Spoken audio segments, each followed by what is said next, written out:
उत्तरांचल नामा में आप सभी का स्वागत है। मैं हूं शक्ति प्रकाश श्रीवास्तव। शिवसेना की राह पर टीएमसी। कुछ ही वर्ष पहले महाराष्ट्र की सियासत में एक ऐसा घटनाक्रम हुआ था जिसने देश की सियासत में पार्टियों के टूट-फूट के एक अलग किस्म की सियासी रणनीति का मार्ग प्रशस्त किया था। वहां की सियासत में जमी जमाई एक सियासी पार्टी के साथ ऐसी कूटनीतिक सियासत हुई कि पार्टी पर कार्यकर्ता का ही कब्जा हो गया। जी हाँ, यह वाकया हुआ था शिवसेना के साथ। वो शिवसेना जिसकी कभी महाराष्ट्र, खासकर मुंबई की सियासत में अलग मुकाम हुआ करता था।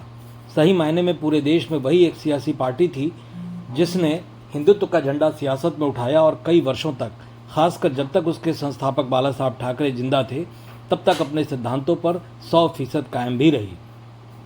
लेकिन बाला साहब के नहीं रहने पर एक समय ऐसा भी आया कि मुंबई में कहा जाता है कि उन्हीं के सहारे सियासत का ककहरा सीखने वाली पार्टी बीजेपी ने उन्हीं के पार्टी के साथ कुछ ऐसा किया कि उनके वारिसों की मौजूदगी के बावजूद पार्टी का मालिकाना पार्टी से बगावत करने वालों के हाथों में चला गया।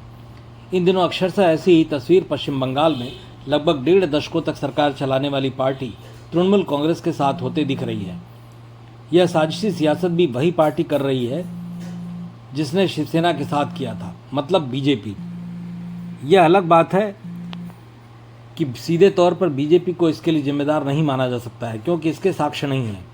बहरहाल पश्चिम बंगाल में दशकाधिक समय से सरकार चला रही तृणमूल कांग्रेस सुप्रीमो ममता बनर्जी इन दिनों सत्ता से बाहर हैं। उनकी पार्टी के लगभग 1.5 दर्जन से अधिक सांसद और लगभग 5 दर्जन विधायकों ने पार्टी से बगावत कर दिया है और इस बाबत विधानसभा अध्यक्ष को एक प्रपत्र भी दिया है। इस नए बगावती दल को सत्ताधारी दल के विधानसभा अध्यक्ष ने अलग गुट के तौर पर मान्यता भी दे दी है। अब नए गुट का नेतृत्व कर रही विधायक ऋतुप्रभा बनर्जी के साथ नेताओं का एक प्रतिनिधिमंडल बीते दिनों चुनाव आयोग से मिला। इस दौरान उन लोगों ने मुख्य निर्वाचन अधिकारी को 11 पन्नों में सबूत सौंपते हुए यह दावा किया है कि उन्हीं का गुट असली तृणमूल कांग्रेस है, इसलिए पार्टी के नाम और चुनाव चिन्ह पर उन्हीं का हक है। ठीक ऐसा ही महाराष्ट्र में शिवसेना के साथ हुआ था। उनका मामला कोर्ट तक गया था और अंततः बागियों को असली शिवसेना का चुनाव चिन्ह और नाम मिला था। बाला साहब के वारिस और शिवसेना के तत्कालीन अध्यक्ष उद्धव ठाकरे को नए नाम शिवसेना उद्धव ठाकरे नाम के दल का मालिकाना प्राप्त हुआ था। इतना ही नहीं, आयोग के सूत्र बताते हैं कि बागी गुट ने टीएमसी के नए कार्यालय का पता 2031 राजडांगा मेन रोड GA 124 तीसरी मंजिल कोलकाता 107 ही दर्शाया है। अलबत्ता ऋतुप्रभा बनर्जी ने बताया कि यह अस्थायी पता नहीं है, हम नए हेडक्वार्टर की तलाश कर रहे हैं, जैसे ही जगह मिलेगी हम उस पर निर्माण कार्य शुरू कर देंगे। बागी गुट ने बताया कि नेशनल वर्किंग कमेटी ने पार्टी के कार्यवाहक अध्यक्ष, महासचिव, कोषाध्यक्ष जैसे अहम पदों पर नई नियुक्तियां कर दी हैं। उन्होंने सभी पदाधिकारियों के नाम भी सौंपे। पत्र में यह भी किया गया है कि अगर पार्टी के भीतर कोई वित्तीय अनियमितता हुई तो एक ऑडिटर इसकी जांच करेगा। चुनाव आयोग से मिलने के बाद बनर्जी ने कहा कि कल ऑल इंडिया तृणमूल कांग्रेस की एक अहम बैठक हुई जिसमें NWC का गठन हुआ। ऑल इंडिया चेयरपर्सन का चुनाव भी हुआ। ऐसे में चुनाव आयोग को यह सूचना देना पड़ता है जो एक रूटीन प्रक्रिया थी।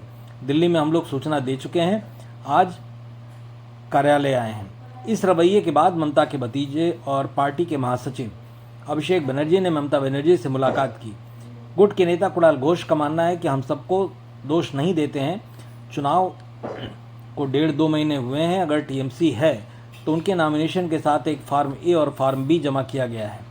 उसमें ममता बनर्जी और अभिषेक बनर्जी के साइन हैं। उस साइन से ये साबित होता है कि वो लोग टीएमसी के हैं और उस सिंबल के हकदार हैं, जिनके साइन से वो सब विधायक बने और आज बोल रहे हैं कि वो असली हैं। तो जनता देख रही, उन्हें जवाब मिल जाएगा। जबकि इस पूरे प्रकरण पर बीजेपी नेता शिशिर भजौरिया ने कहा है कि सच्चाई तो ये है कि न रहा तृण न रहा मूल। पूरे बंगाल में यहाँ की जनता ने जो प्रचंड वोट दिया है उसमें केवल कमल का फूल खड़ा रहा। देखते ही देखते कुछ दिनों में जो पार्टी 15 साल से यहाँ पर शासक थी, जो ममता बनर्जी पीएम बनने का सपना देख रही थी, वो आज कहाँ से कहाँ पहुँच गई। इस तरह जो हर्ष महाराष्ट्र में शिवसेना का हुआ, आज ठीक वही हर्ष तृणमूल कांग्रेस के साथ होते दिख रहा है। और अगर ऐसे ही आयोग के निर्णय भी हो गए तो शिवसेना नेता उद्धव ठाकरे की तरह ममता बनर्जी का तृणमूल बागियों का हो जाएगा। मतलब की बात में आज बस इतना ही। कल फिर मुलाकात होगी इसी समय, इसी चैनल पर। तब तक के लिए नमस्कार।